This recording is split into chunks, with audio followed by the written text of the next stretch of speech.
جی السلام علیکم ورحمۃ اللہ وبرکاتہ۔ الحمدللہ رب العالمین، اللہم صلی علی محمد وعلی آل محمد۔ سیرت النبی صلی اللہ علیہ وآلہ وسلم کی کلاس نمبر 26 کے ساتھ آج ہم آپ کے ساتھ حاضر ہیں۔ آپ اپنی اسکرین پر سلائیڈ شو دیکھ رہے ہوں گے، اس میں فرسٹ پوائنٹ ہے سریہ محمد بن مسلمہ انصاری۔ دراصل یہ ایک جنگ ہے یا ایک کاروائی ہے جو نبی علیہ السلام نے حضرت محمد بن مسلمہ انصاری ایک صحابی رسول کی سربراہی کے اندر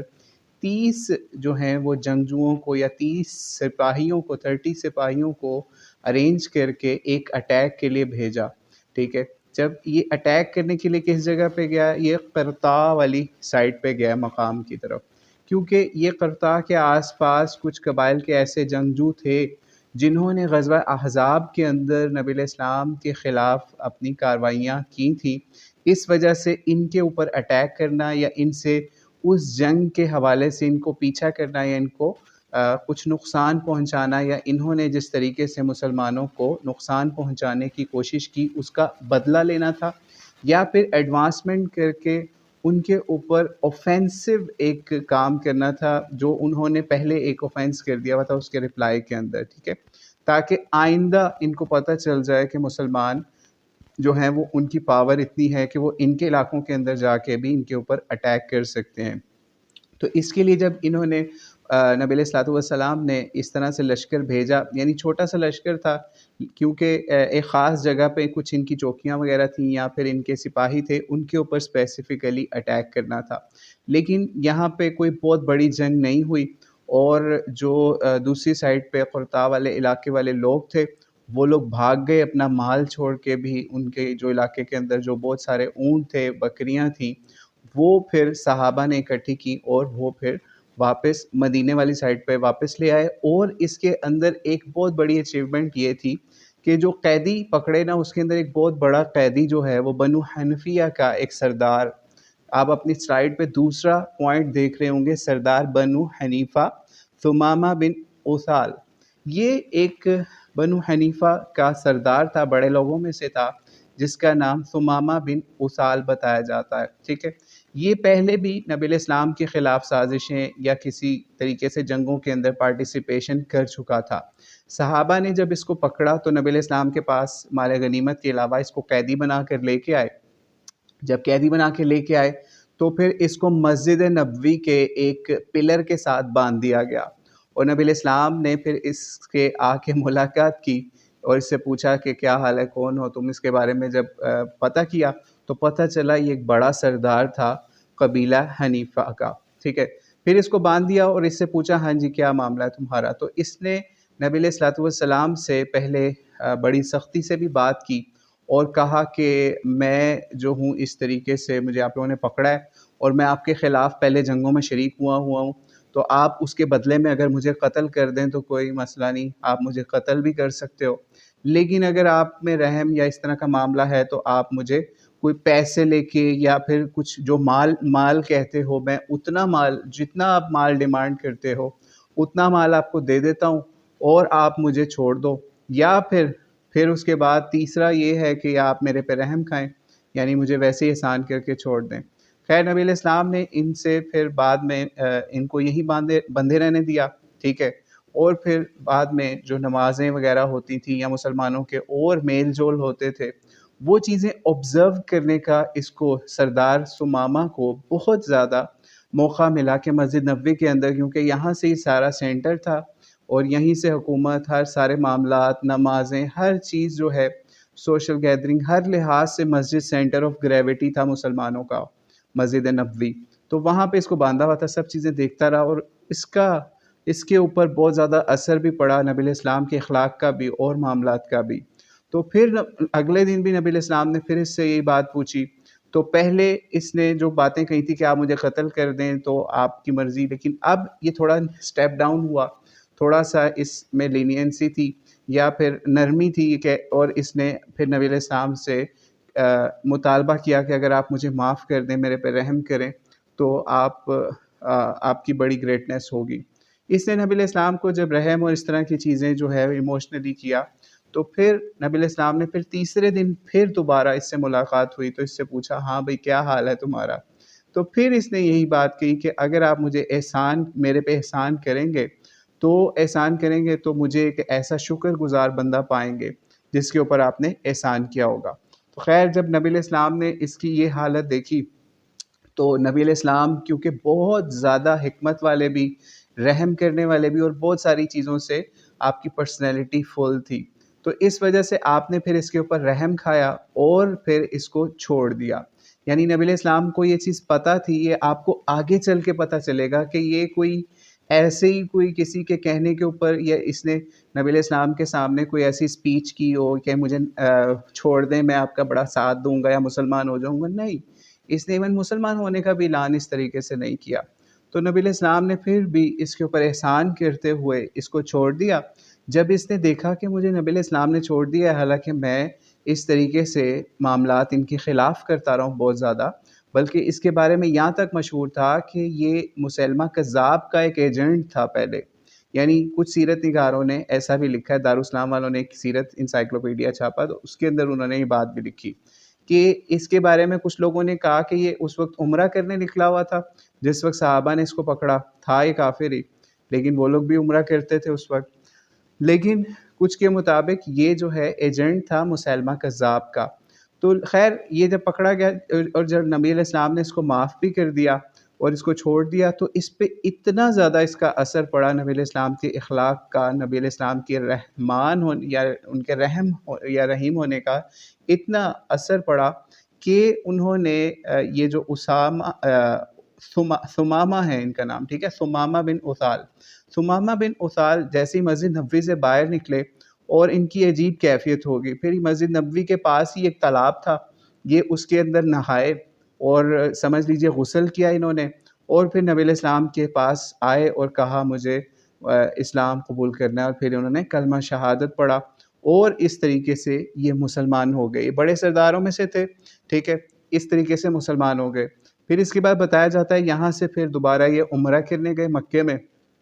اور وہاں پہ انہوں نے جب اسلام قبول کرنے کے بعد مکے والوں کو پتہ چل گیا کہ اس طرح سے ثمامہ نے اسلام قبول کر لیا، لیکن یہ بڑے تھے اور ان سے مکے والے بھی ٹکر نہیں لے سکتے تھے، کیونکہ جو ان کا قبیلہ تھا یا ان کی جو ایریا تھا، ٹھیک ہے، یمامہ والی سائڈ کا، ٹھیک ہے، وہاں سے یہ سمجھ لیجئے سپلائی آتی تھی بہت زیادہ غلے کی یا پھر کھانے پینے کی چیزوں کی، سامان کی، مکے، ٹھیک ہے، تو اس لیے مکے والے ان سے مطلب لڑائی نہیں کر سکتے تھے، کوئی جھگڑا نہیں کر سکتے تھے۔ تو انہوں نے پھر جب ان کو دیکھا ہے کہ انہوں نے اسلام قبول کر لیا ہے، تو اور اتنے نڈر ہو کے انہوں نے عمرہ بھی کیا اور وہاں کے سرداروں کو کہا میں نے اسلام قبول کر لیا ہے، اور اگر تم لوگوں نے اب کچھ کیا تو میں تم لوگوں کا مال جو ہے یا غلہ جو ہے وہ میں بند کروا دوں گا اپنے قبیلے کی طرف سے۔ اور انہوں نے پھر ایسے ہی کیا، انہوں نے جا کے پھر یمامہ میں جا کے مکے والوں کا سمجھ لیجئے سوشل بائیکاٹ اس طرح سے کیا، ان کے ساتھ ٹریڈ بند کر دی، جس سے ان کو بہت زیادہ نقصان ہوا، کیونکہ آپ کو پتہ ہے پہلے نبی علیہ السلام نے بہت سارے روٹس کے اوپر اٹیک کر کے مکے والوں کی تجارت کا بھی کام کافی ڈاؤن کر دیا تھا۔ تو ادھر سے یہ ثمامہ نے بھی اپنے طور پہ یہ کام کیا، نبی علیہ السلام نے اس طریقے سے ان کو پوش نہیں کیا کہ آپ نے اس طرح مکے والوں کے ساتھ کرنا ہے۔ خیر کچھ عرصے بعد پھر نبی علیہ السلام کو مکے والوں نے لکھا یا بولا کہ ہمارے اوپر یا اپنے یہ جو پرانے رشتہ دار ہیں آپ کے قریش والے، ان کے اوپر رحم کھائیں اور ثمامہ سے کہیں یا ان کے ٹرائب سے کہیں کہ ہمارا کھانا پینا غلہ جو ہماری ٹریڈ ہے وہ اوپن کر دیں۔ خیر نبی علیہ السلام نے پھر ریکویسٹ کی ان کو یا ان کو آرڈر کیا کہ آپ ان کو اس طریقے سے کھانے پینا یا اس طرح کی چیزیں جو ہیں اس کی ٹریڈ ان کے ساتھ دوبارہ سٹارٹ کر دیں۔ خیر اس سے بھی یہ پتہ چلا کہ نبی علیہ السلام جو ہیں ان کی پرسنالٹی اتنی گریٹ تھی، اگر وہ چاہتے تو ثمامہ سے یہ آرڈر کر سکتے تھے کہ ان کا کھانا پینا ہر چیز بند کر دو، جس طریقے سے کافروں نے نبی علیہ السلام کے ساتھ کیا تھا کہ ان کا مقاطعہ کیا تھا یا ان کا بائیکاٹ کیا تھا، جس کو شیب ابی طالب والے پارٹ کے اندر ہم بہت سٹارٹنگ کے اندر بیان کر چکے۔ لیکن وہ قریش مکہ تھے، کفار مکہ تھے، لیکن یہ نبی علیہ السلام کی سیرت سے ہمیں پتہ چل گیا کہ اگر ہمیں اپنا جو دشمن بھی ہے اس کے ساتھ ہمیں جو جنگ بھی ہے حالانکہ جنگ کے اندر ہیں، جنگ کا حال ہے مکے والوں کے ساتھ. ابھی کچھ مہینے پہلے ہی وہ یہاں سے گئے ہیں نبی علیہ السلام کا محاصرہ کر کے غزوہ خندق سے یا احزاب سے.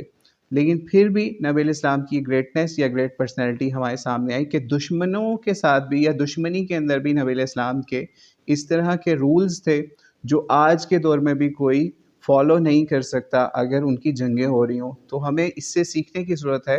کہ اگر ہماری کسی سے کوئی جنگ ہے یا کوئی ایسے معاملات ہیں اس کے اندر بھی ہمیں کچھ ایٹیکیٹس یا کچھ ایسی چیزیں رکھنی چاہیے سامنے جس کی وجہ سے پوری سوسائٹی کو ان کے نقصان نہ ہو. مثال کے طور پہ اس کے اندر یہ نہیں تھا کہ نبی علیہ السلام نے اگر ان کی ٹریڈ دوبارہ اوپن کروا دی تو اس سے کوئی یہ سمجھے کہ نبی علیہ السلام ڈرتے تھے یا معاذ اللہ ان کے اوپر اپنے رشتہ دار تھے اس لیے کھلوا دی. نہیں، وہاں عورتیں بھی تھیں، بچے بھی تھے جو کہ جنگوں میں شرکت نہیں کرتے تھے. تو ان کا کیا قصور تھا ان کا کھانا ان کی چیزیں بند کرنے کا؟ نہیں. تو اس لیے ان چیزوں کو یا ٹریڈ روٹس کو ان کو ایک لمیٹڈ حد تک نقصان پہنچایا گیا تاکہ ان کے سرداروں کو یا ان کی عیاشیاں جو ہیں ان کے اندر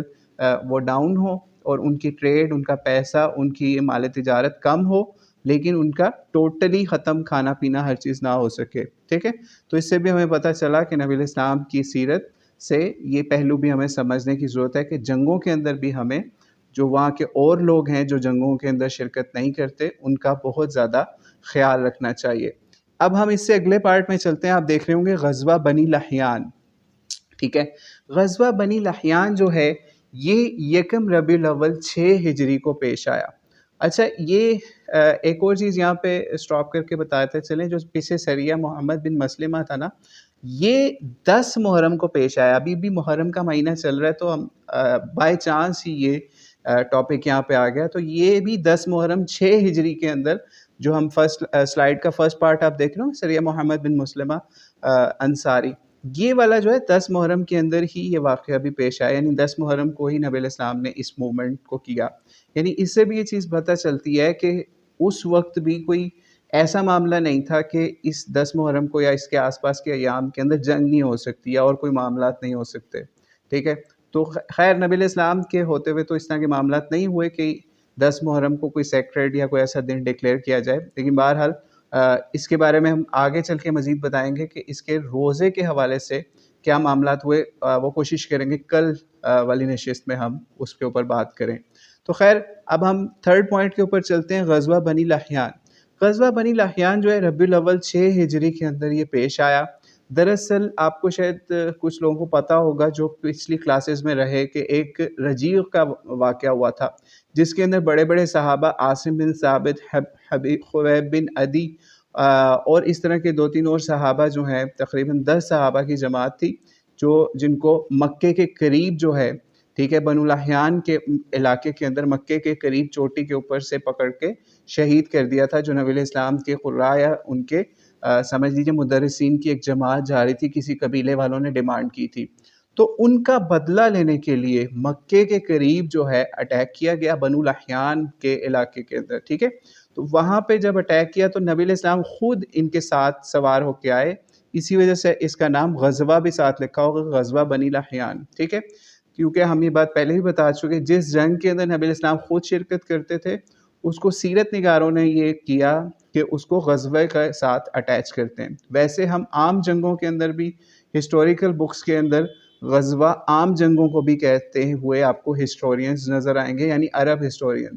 لیکن سیرت النبی کے اندر یہ ایک اسپیسیفائڈ کی انہوں نے ٹرم غزوہ تاکہ باقی جنگوں سے اس کو علیحدہ کر کے دکھایا جا سکے. خیر بنو لحیان کی طرف مکے سے کچھ فاصلے کے اوپر یہ اٹیک کیا گیا اور 200 سوار تھے. ٹھیک ہے. 200 سپاہی تھے. نبی علیہ السلام ان کو لے کے نکلے اور پیچھے اپنے ایک صحابی کو نائب مدینے کے اندر، عبداللہ بن ام مکتوم صحابی کو مدینے کے اندر نائب بنایا گیا. ٹھیک ہے. جب وہاں پہنچے اور بڑی طریقے سے اس جگہ پہ پہنچے، کیونکہ یہ جو بنو لحیان کے لوگ تھے بہت چلاک تھے، ان کی بھی بہت زیادہ سپائز یا ان کی انٹیلیجنس بہت تیز ہوا کرتی تھی. تو نبی علیہ السلام نے اس انٹیلیجنس کو ڈیفیٹ کرنے کے لیے مختلف روٹس کو چینج کر کے بنو لحیان تک پہنچے. ٹھیک ہے. لیکن پھر بھی ان کو پتہ چل گیا کسی طریقے سے، جب وہاں پہنچے تو یہ پہاڑیوں پہ اور مختلف جگہوں کے اوپر چھپ گئے اور انہوں نے نبی علیہ السلام سے ڈر کے جنگ پھر نہیں کی. خیر نبی علیہ السلام نے وہاں پہ کچھ ٹائم گزارا اور جب وہاں 2 دن تقریباً گزارے ان کے انتظار میں، کوئی ان کی طرف سے جنگ والا معاملہ پیش آئے، لیکن پھر ان کے ساتھ جنگ والا معاملہ پیش نہیں آیا۔ لیکن یہاں پر ایک اور معاملہ پیش آیا، کیونکہ مکے سے کچھ کلومیٹر کے فاصلے پر بنو لحیان کا علاقہ تھا، تو نبی علیہ السلام نے پھر، کیونکہ ابھی مکے والے کچھ عرصہ پہلے ہی یہاں نبی علیہ السلام سے جنگ کر کے گئے تھے غزوہ احزاب کے اندر، تو اس لیے نبی علیہ السلام نے ان کو ذرا اپنی، سمجھ لیجئے، اپنی پاور شو کرنے کے لیے، یا ان کو یہ شو کرنے کے لیے کہ ہم تمہارے علاقے کے قریب ہیں اور تم لوگ ہمیں کچھ نہیں کر سکتے، تو اس طریقے سے نبی علیہ السلام نے 10 اسپیشل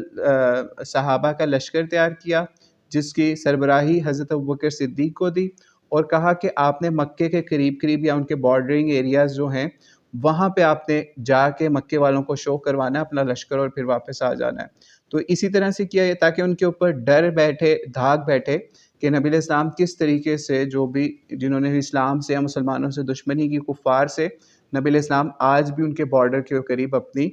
جو سپاہی ہیں ان کو بھیج رہے ہیں۔ خیر، ابو بکر صدیق رضی اللہ عنہ نے اسی طریقے سے کیا، سپاہی لے کے 10 اور مکے والوں کو شو کر کے اپنی پاور، اور پھر وہاں سے واپس نبی علیہ السلام کے پاس آ گئے۔ اس کے بعد نبی علیہ السلام پھر اپنے صحابہ کو واپس لے کے مدینے والی طرف واپس چلے گئے، اور پھر ایک اور آپ سلائیڈ کے اوپر دیکھ رہے ہوں گے، تھرڈ بلٹ پوائنٹ کے اندر ہی سیکنڈ پارٹ اس کا، غزوہ ذی قرد غابہ، ٹھیک ہے۔ غزوہ ذی قرد اصل میں یہ سمجھ لیجئے کہ ایک علاقہ تھا نبی علیہ السلام کا، تو وہاں پہ نبی علیہ السلام کی جو ملکنگ والی اونٹنیاں ہوتی تھیں نا، دودھ دینے والی اونٹنیاں ہوتی تھیں، اونٹ ہوتے تھے یا اونٹنیاں، ٹھیک ہے،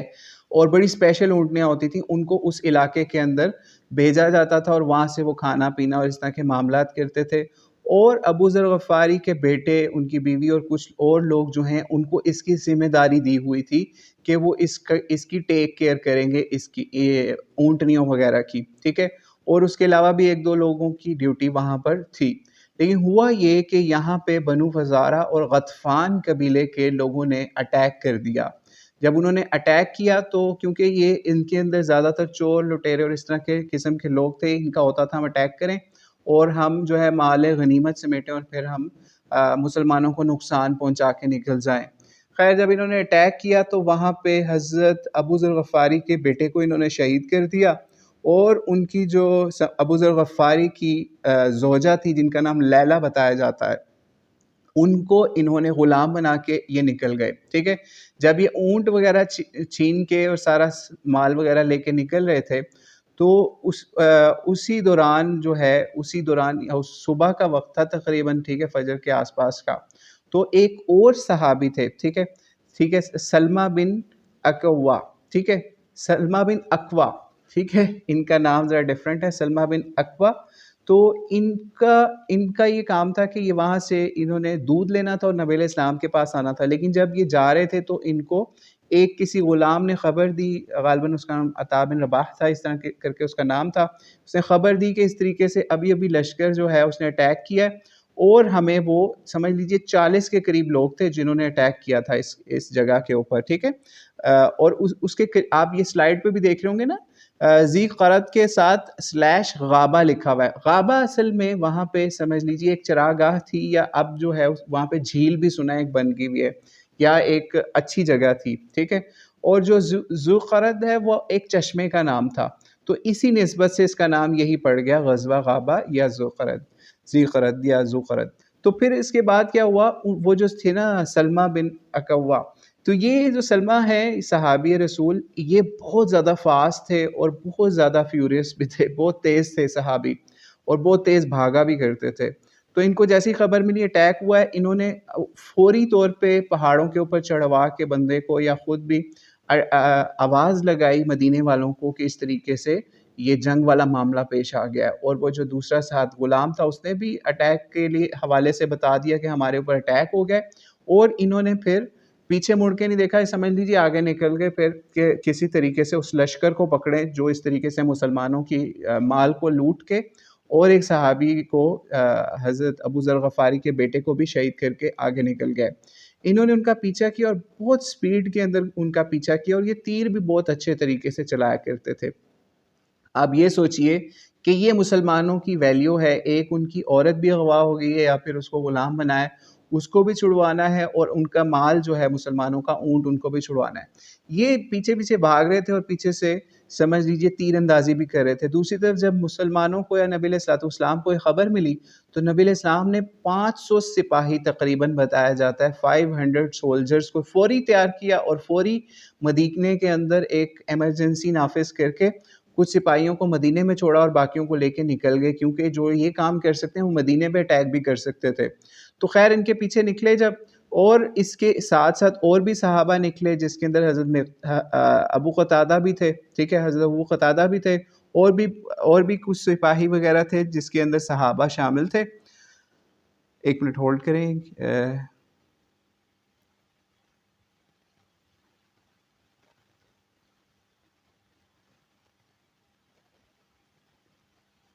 جی، تو نبی علیہ السلام بھی پھر پیچھے ان صحابہ کے پیچھے چلے، ان کو سیو کرنے کے لیے، ان کی سپورٹ کرنے کے لیے کہ یہ کسی طریقے سے لشکر کو انگیج کریں اور ہم پیچھے سے پھر مزید سپورٹ کے لیے ان کی پہنچ جائیں۔ خیر جس وقت یہ اسی طریقے سے تیر اندازی کر رہے تھے حضرت سلمہ، تو تیر اندازی کرتے کرتے سمجھ لیجئے کہ یہ ان کے قریب بھی پہنچ جاتے تھے، تو وہ کیا کرتے تھے، اپنی چادریں جو ہیں، ان کے پاس کچھ اور مال بھی تھا، جو اپنی چادریں کبھی پیچھے چھوڑ دیتے تھے، کبھی کوئی چیز پیچھے چھوڑ دیتے تھے، کبھی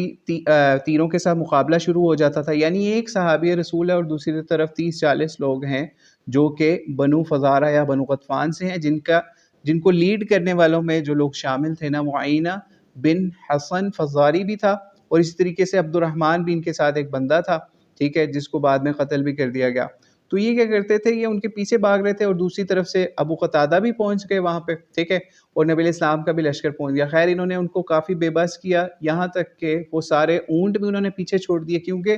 اتنے سارے سامان کے ساتھ بھاگنا جو ہے نا وہ مشکل ہوتا ہے، اور پیچھے سے ان کو یہ لگ رہا ہے کہ ہمارے اوپر تیروں کی بارش ہو یا تیر برسا رہے ہیں، تو پیچھے پیچھے ایک صحابی اس طریقے سے جا رہے ہیں۔ پھر نبی علیہ السلام بھی وہاں پہنچ گئے، حضرت ابو قتادہ بھی پہنچ گئے، اور کچھ اور صحابہ بھی پہنچ گئے۔ اسی دوران جو ہے وہاں پہ ایک صحابی اور بھی تھے، محرز بن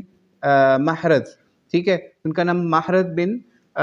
نضلہ بتایا جاتا ہے، ٹھیک ہے۔ محرز بن نضلہ صحابی جو ہیں یہ بھی وہاں پہنچ گئے اسی دوران، یعنی جیسے جیسے صحابہ آہستہ آہستہ وہاں پہنچتے جا رہے تھے، تو یہ جب حضرت محرز جب وہاں پہ پہنچے نا، تو یہ بھی بہت بڑھ بڑھ کے اٹیک کر رہے تھے، اور انگیجمنٹ جو ہے نا اٹیک کی بہت زیادہ ہو گئی تھی، یعنی ادھر سے وہ بھی کفار بھی اٹیک کر رہے تھے بنو فزارہ اور غطفان کے، اور ادھر سے یہ صحابہ بھی اٹیک کر رہے تھے۔ تو یہ جو محرز بن نضلہ صحابی ہیں نا، انہوں نے کیا کیا کہ یہ بہت زیادہ ایڈوانس کر کے اٹیک کرنا شروع کیا۔ ان کو حالانکہ جو تھے نا دوسرے صحابی حضرت سلمہ، انہوں نے بھی روکا کہ آپ اس طریقے سے اٹیک نہ کریں، لیکن ان کے ساتھ ایک معاملہ پیش آیا ہوا تھا، انہی صحابی کے ساتھ، محرز بن نضلہ کے ساتھ۔ ان کے ساتھ کیا معاملہ پیش آیا تھا کہ انہوں نے اسی جنگ سے پہلے، یہ اٹیک سے پہلے ایک خواب دیکھا تھا، ایک دن پہلے، ٹھیک ہے۔ وہ خواب یہ دیکھا کہ انہوں نے دیکھا کہ میں اس طریقے سے آسمان کی طرف ٹریول کر رہا ہوں اور بہت اوپر جا رہا ہوں، یہاں تک کہ سدرۃ المنتہا تک انہوں نے اپنے آپ کو جاتے ہوئے دیکھا، اور آسمان کے دروازے کھلتے ہوئے اور اوپر جاتے ہوئے دیکھا۔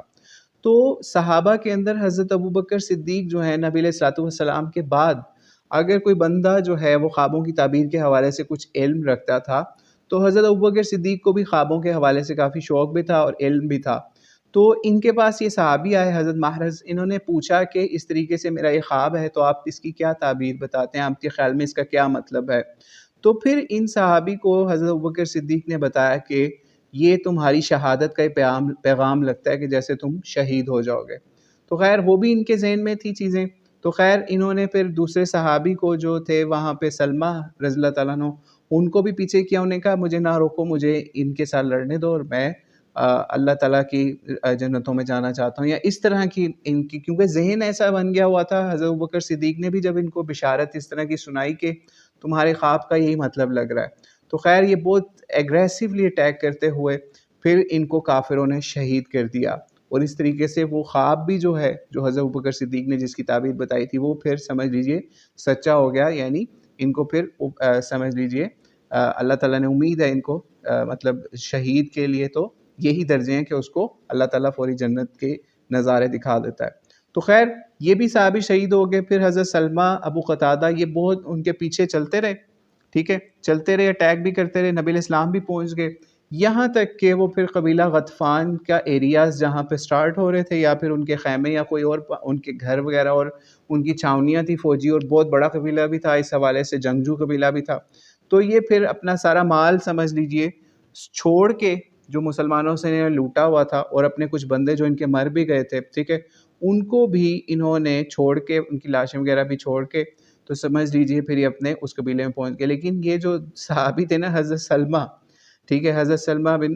اکوع، ٹھیک ہے، یہ انہوں نے نبی علیہ السلام سے پھر اجازت مانگی کہ مجھے آپ اجازت دیں، میں ان کو نہیں چھوڑوں گا، میں ان کے پیچھے جاؤں گا، ان کو مار کے آؤں گا، ختم کر کے آؤں گا ساروں کو. لیکن نبی علیہ السلام نے پھر ان کو ٹھنڈا کیا، ان کو کہا نہیں، ابھی تم وہاں نہ جاؤ، کیونکہ وہ اب بہت آگے والے علاقے کے اندر پہنچ گئے ہیں. اور پھر نبی علیہ السلام نے یہاں اس پوری مہم کے اندر 2 صحابہ کی بہت زیادہ تعریف فرمائی، جس میں حضرت ابو قتادہ کو کہا کہ یہ شاہ سوار ہے، یعنی بہت زبردست اس نے گھوڑا دوڑا کے اور اس طریقے سے جو لوگ تھے ان کا پیچھا کیا، اور ان کو انگیج کر کے ان کو بھگایا یہاں سے، یا ان کو مارنے کی کوشش کی. اور دوسرے یہ صحابی پیدل تھے، حضرت سلمہ، ان کو پیدل کے حوالے سے نبی علیہ السلام نے بہت زیادہ ان کی سمجھ لیجئے حوصلہ افزائی بھی کی. اور اس طریقے سے جو وہ سمجھ لیجئے جو وہ اونٹ لوٹ کے بھاگے تھے، اونٹوں کے علاوہ اور بھی بہت سارا کپڑا، اور یمن کی اسپیشل کچھ چادریں تھیں، وہ بھی نبی علیہ السلام کے پاس اور صحابہ کے ہاتھ میں لگ گئی. اور اس دوران انہوں نے ایک اور جنگی اسٹریٹجی یوز کی، تاکہ نبی علیہ السلام یا صحابہ کو پتہ چل جائے کہ ہمارے یہ نشانات ہیں، یا ہم اس جگہ پہ جا رہے ہیں. یہ کیا کرتے تھے، جو بھی ان کا مال ہوتا تھا نا، وہ چادریں وغیرہ رستے میں پھینکی جاتے تھے. یہاں تک کہ ایک بندہ انہوں نے مارا، انہوں نے حضرت سلمہ نے یا ابو قتادہ نے، تو اس کے اوپر بھی چادر یمنی ڈال دی، تاکہ پتہ چلے کہ یہ بھی نشانی ہے. ٹھیک ہے، تو اس طریقے سے بھی انہوں نے یہ کام کافی کیا. اور جب اس طریقے سے یہ ان سے اپنا مال سب کچھ لے لیا، اور اسی طریقے سے جو وہ عورت بھی لے کے گئے تھے، یا اس کو اغوا کر لیا تھا، اس کو غلام بنا لیا تھا، یا باندی بنانے کی کوشش کی تھی، یعنی حضرت لیلہ، جو کہ حضرت ابو ذر غفاری کی ایک زوجہ تھی یا بیوی تھی، ان کو بھی چھڑوا لیا. اور جب ان کو چھڑوایا نا، ان کو چھڑوایا کیسے کہ جب وہ اس قبیلے تک پہنچ گئے، سیف پیسے جن کو ختم نبی علیہ السلام سے اور سارے ان کے تیروں سے دور ہو گئے، تو جب وہ بنو غطفان والی سائڈ پہ پہنچے، تو یہ جو عورت تھی نا لیلہ، اس نے کیا کیا کہ یہ خود سے ہمت کر کے اور ان کو ڈیسیو کر کے کسی طریقے سے، نبی علیہ السلام کا ایک اونٹ بھی تھا ان کے پاس، یا اونٹنی تھی، اسی اونٹ کے اوپر یا اونٹنی کے اوپر بیٹھ کے بہت تیزی سے وہاں سے بھاگ کے آ گئی، اور نبی علیہ السلام یا صحابہ کے پاس یہ واپس آ گئی. تو خیر یہ بھی معاملہ ہو گیا کہ وہ بھی جو عورت تھی وہ بھی واپس آ گئی، جس کو انہوں نے اغوا کرنے کی کوشش کی تھی. اور جب یہ واپس آئی تو ایک معاملہ اور ہوا. وہ یہ ہوا، یہ نبی علیہ السلام سے انہوں نے ملاقات کی، اور اونٹنی کا کہا کہ میں جب ادھر تھی نا، تو میں نے ایک نظر مانی تھی، یعنی میں نے اللہ تعالیٰ سے ایک پرومس کیا تھا. نظر کہتے ہیں سمجھ لیجیے ایک پرومس کو، کہ اگر آپ کا یہ کام ہو گیا تو میں یہ کام کر دوں گا. ٹھیک ہے، تو میں نے نظر مانی اللہ تعالیٰ سے کہ اے اللہ، اگر تو مجھے اس طریقے سے ان کافروں کے چنگل سے، یا کافروں کی اس قید سے یا جیل سے چھڑوا دے، اور میں اس اونٹ پہ بیٹھ کے بھاگ کے مسلمان تک آ جاؤں، تو میں اسی اونٹ کو ذبح کر دوں گی. ٹھیک ہے، تو جب یہ نبی علیہ السلام کو یہ بات پتہ چلی کہ انہوں نے ایسی منت مانی ہے، ٹھیک ہے، تو اس وقت نبی علیہ السلام نے ان کو کہا کہ اس طرح کی جو منت ہوتی ہے نا، یعنی ایسی منت جس کے اندر آپ کسی اور کا مال ہے، کیونکہ یہ اونٹ جو ہے یا اونٹنی جو ہے یہ نبی علیہ السلام کی تھی، جو آپ کی ملکیت نہیں ہے، تو آپ کو اس چیز کے اوپر منت مانگنے کی یا پھر اللہ تعالیٰ سے ایسے پرومس کرنے کی اجازت نہیں ہے. اس سے بھی ایک بہت بڑا پوائنٹ یہ کلیئر ہو گیا، اصل میں کفار یا عرب کلچر کے اندر یہ معاملہ ہوا کرتا تھا کہ ان کا جب کوئی کام نہیں نہ ہوتا تھا، تو وہ اس چیز کے اوپر جو ان کی ملکیت نہیں ہوتی تھی یا ان کی آنرشپ میں نہیں ہوتی تھی، وہ کہتے تھے کہ ہمیں یہ چیز مل جائے تو ہم اس میں سے اتنا اللہ کے رستے میں بھی نکال دیں گے. ٹھیک ہے، حالانکہ ان کی ملکیت نہیں ہوتی تھی. تو نبی علیہ السلام نے اس قانون کے ذریعے سے یا اس آرڈر کے ذریعے سے یہ چیز بھی ختم کر دی کہ جو چیز آپ کی ملکیت میں نہیں ہے، جو آپ کی آنرشپ میں آج کی ڈیٹ میں نہیں ہے،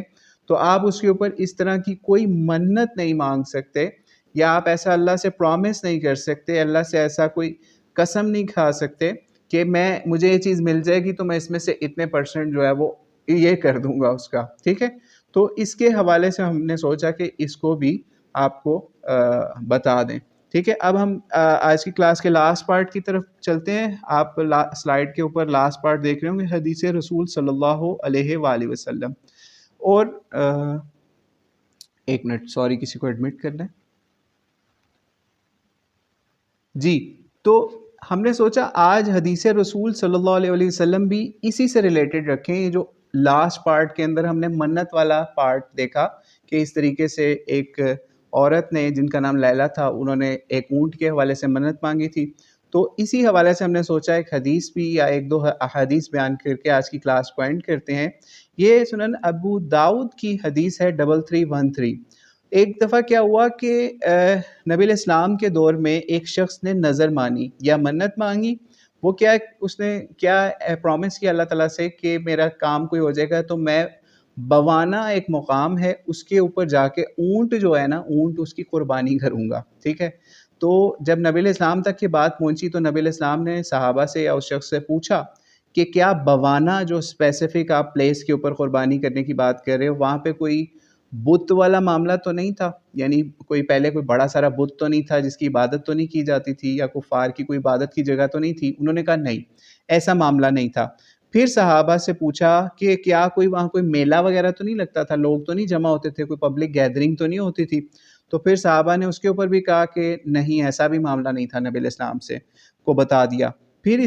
پھر نبی علیہ السلام نے پھر ان کو کہا ٹھیک ہے، آپ اپنی نظر پوری کر لو، یعنی آپ اونٹ کو ذبح کر لو، لیکن کوئی ایسی نظر کی کوئی وفا یا کوئی ایسی نظر پوری کرنے کا کوئی آرڈر اللہ تعالیٰ کی طرف سے نہیں ہے کہ جس میں اللہ تعالیٰ کی نافرمانی ہو. ٹھیک ہے. اور نہ ہی وہ اس چیز میں نظر ماننے کی اجازت ہے جو آپ کی آنرشپ میں نہ ہو. ٹھیک ہے. او کما قال علیہ الصلوۃ والسلام. اس سے اس حدیث سے بھی یہ چیز پتہ چل گئی کہ اگر کسی نے نظر مان بھی لی ہے، لیکن اگر اس کے اندر کوئی ایسا معاملہ نہیں ہے جو خلاف شریعت جاتا ہو، جیسے نبی علیہ السلام نے صحابی سے پوچھ لیا نا کہ وہاں پہ کوئی بتوں والی کوئی چیز تو نہیں تھی، کوئی اور پبلک گیدرنگ، کوئی ایسی ڈسپلے وغیرہ تو نہیں تھا، تو پھر نبی علیہ السلام نے ان کو اجازت دے دی آپ اس نظر کو پوری کر لو. لیکن ساتھ میں یہ بھی بتا دیا کہ کوئی ایسی چیز جو آپ کی آنرشپ میں نہیں ہے اس کے اوپر آپ نظر نہیں مان سکتے، اور کوئی بھی ایسی چیز جس میں اللہ تعالیٰ کی نافرمانی ہے اس میں بھی آپ نظر نہیں مان سکتے. ٹھیک ہے. یا اللہ تعالیٰ سے کوئی پرومس یا قسم ایسی نہیں کھا سکتے کہ میں یہ کام کروں گا. ٹھیک ہے. اسی طریقے سے ہم نے سوچا ایک اور روایت آپ کو سنائیں. سنن نسائی کی ہے 3833 نمبر روایت ہے. اس کے اندر باقاعدہ نبی علیہ الصلوۃ والسلام نے پھر نظر ماننے سے منع بھی کیا. آپ علیہ الصلوۃ والسلام نے فرمایا، حضرت عبداللہ بن عمر اس کے راوی ہیں، کہتے ہیں کہ رسول اللہ السلام نے فرمایا کہ نظر ماننے سے نبی علیہ السلام نے باقاعدہ منع کیا، اور فرمایا نظر کسی تقدیر کو رد نہیں کرتی، یعنی نظر تقدیر کو چینج نہیں کرتی، لیکن اس کے ذریعے سے کنجوس آدمی جو ہوتا ہے نا، اس کے مال سے کچھ نہ کچھ نکالا جاتا ہے. ٹھیک ہے. اس حدیث سے بھی یہ چیز پتہ چل گئی کہ اکثر جو کنجوس لوگ ہوتے ہیں وہ ان کو کوئی چیز نہیں مل رہی ہوتی، وہ کہتے ہیں اچھا ہمیں یہ مل جائے تو ہم اللہ کے راستے میں یہ چیز کر دیں گے. یعنی اس سے یہ چیز بھی پتہ چل گئی کہ ایسی نظر جو ہے وہ ماننے سے نبی علیہ الصلوۃ والسلام نے منع فرما دیا. اور اسی طریقے سے ایک اور روایت ہے سنن ترمذی کے اندر، اسی کے اندر بھی یہی بات بتائی کہ اس طریقے سے آپ نے یہ کام نہیں کرنا کہ نظر جو ہے وہ تقدیر آپ کی بالکل چینج نہیں کرتی کہ آپ ایسے اللہ سے پرومس کر لیں اللہ میرا یہ کام ہو جائے تو میں یہ کر دوں گا. ٹھیک ہے. اس سے بھی یہ چیز پتہ چل گئی کہ یہ صرف اور صرف بخیل جو یا کنجوس آدمی ہوتا ہے اس کا اس سے مال نکل جاتا ہے، لیکن تقدیر کے اندر کوئی چینجنگز نہیں آتی. پھر اس کے اوپر علماء نے اپنی رائے بھی دی اسی حوالے سے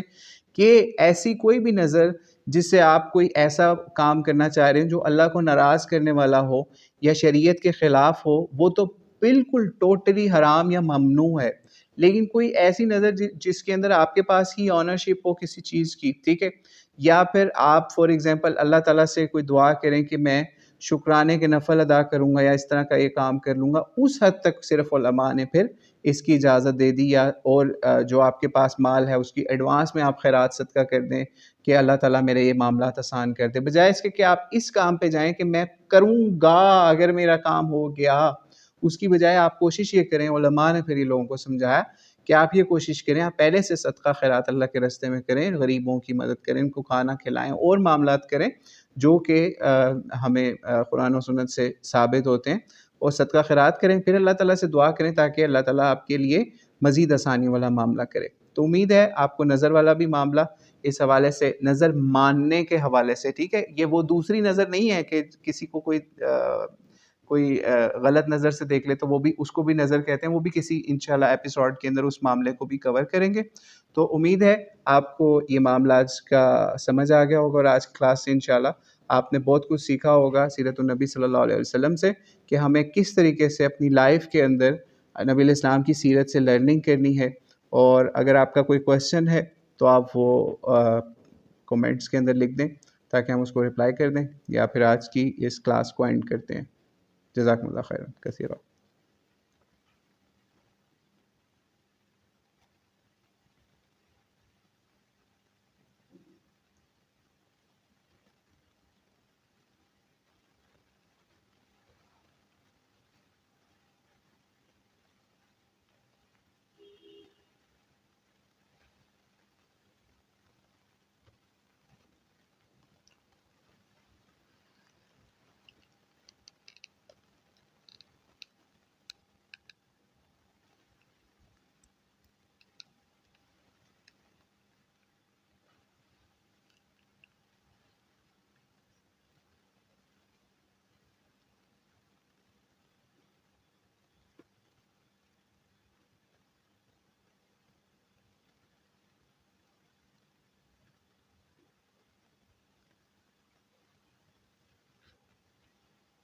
جی یہ کویسچن ایک آیا ہے کہ لیلا کا کیمل کیا کسی اور کا تھا؟ جی جی،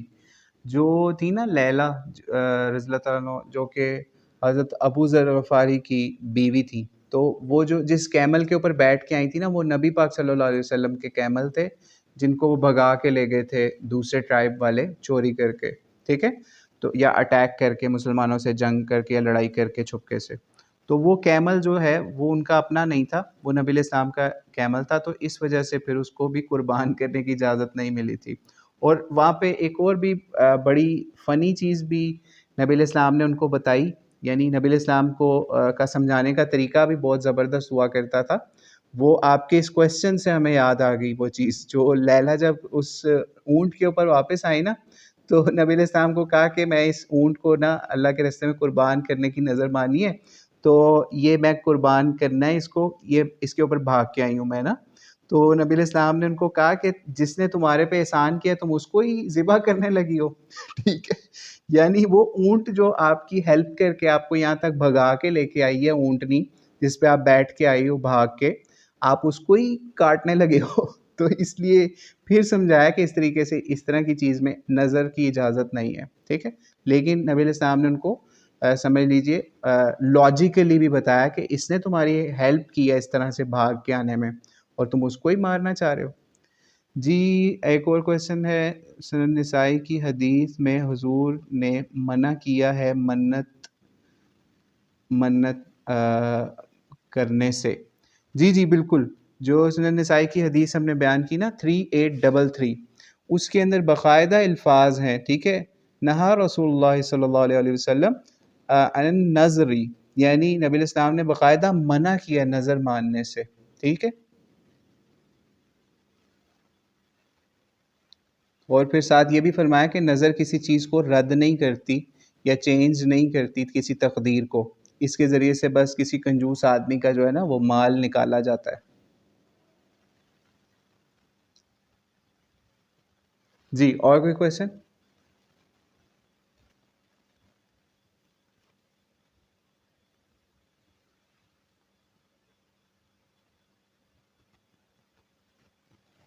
ٹھیک ہو گیا۔